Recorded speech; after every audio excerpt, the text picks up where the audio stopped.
大家好，最近是不是有些想念哪个小伙伴，或者尽管周围都是自己在乎的人，还是会感到孤立和被冷落，也会感到孤独和空虚吗？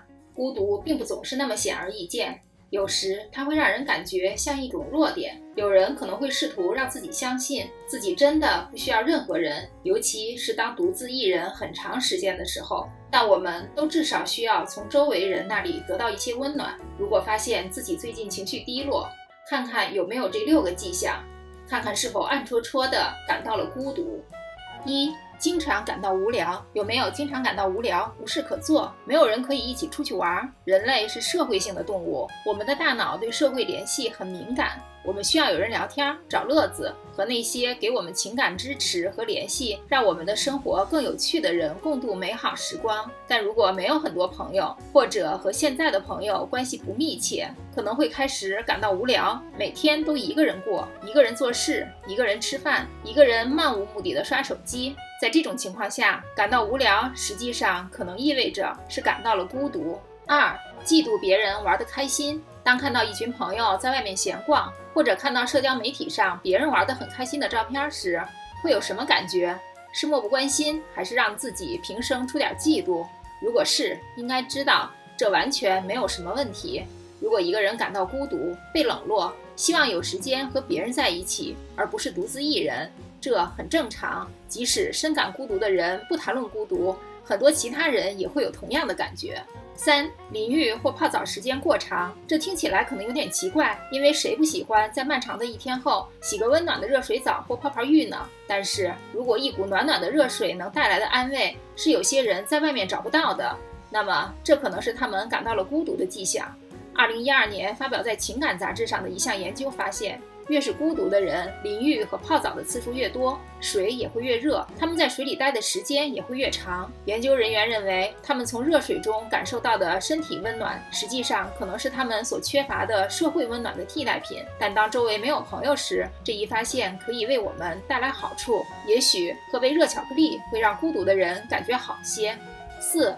没有人可以求助。想象一下自己的今天过得又长又糟，终于到家了，但大脑还在飞速运转，感到不堪重负，想要一吐为快，拿出手机，想给哪个人打电话或发短信。如果有麻烦需要解决，电话拨通会怎么说？除了感到压力，可能还会感到孤独。孤独并不是说没有朋友，而是指没有一个亲密的朋友。我们可以和同事谈论工作或学校，或者和邻居谈论天气，但当感到沮丧时，有一个可以帮助自己的人也是很重要的。生活中没有这样的人，会让我们感到孤独。5. 当有人愿意倾听的时候，会过度分享。孤独的另一个迹象可能是过度分享。平时说话语速快吗？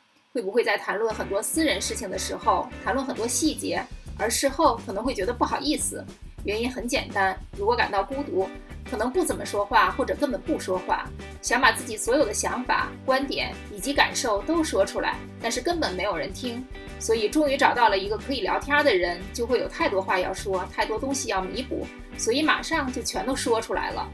6. 一直在买，囤东西。当我们还很小的时候，毯子和泰迪熊会让我们感到舒适，它们给我们带来一种安全感。但随着年龄的增长，我们学会了求助于人，而不再是那些毛绒玩具，让我们不再感到孤独。如果感到了孤独，有人可能会发现自己会强迫症般的购买或囤积一些自己并不真正需要的东西，比如衣服、饰品和珠宝。这些东西可以替代他们缺少的陪伴。他们会觉得没有人能让自己快乐，所以就用上了能让自己快乐的物质的东西，并在情感上依附于这些东西。根据最近2020年的一项研究，孤独、囤积和物品依赖是相互关联的。对物质的依恋实际上可能是一种补偿自己感到孤独的尝试。如果感到孤独，要知道可以采取一些小措施来帮助自己不再感到那么孤独。首先是可以找个人说说，分享自己的感受。如果不想向生活中的其他人敞开心扉，那可以找心理健康专家。其次，也可以尝试加入到一些活动中，比如志愿服务、参加体育俱乐部活动，或报一门语言或艺术课。最后，照顾好自己的身体，因为身体和心灵是相通的。喝足够多的水，晒晒太阳，尽可能多运动。你有上面提到的这几个迹象吗？如果有，欢迎在评论区告诉我们。一定要点赞，并与那些可能从中受益的小伙伴分享。记得订阅我们的频道，并开启小铃铛，这样无论什么时候我们发布新影片，您都能收到通知。参考文献在资讯栏。一如既往，感谢收看，我们下支影片不见不散。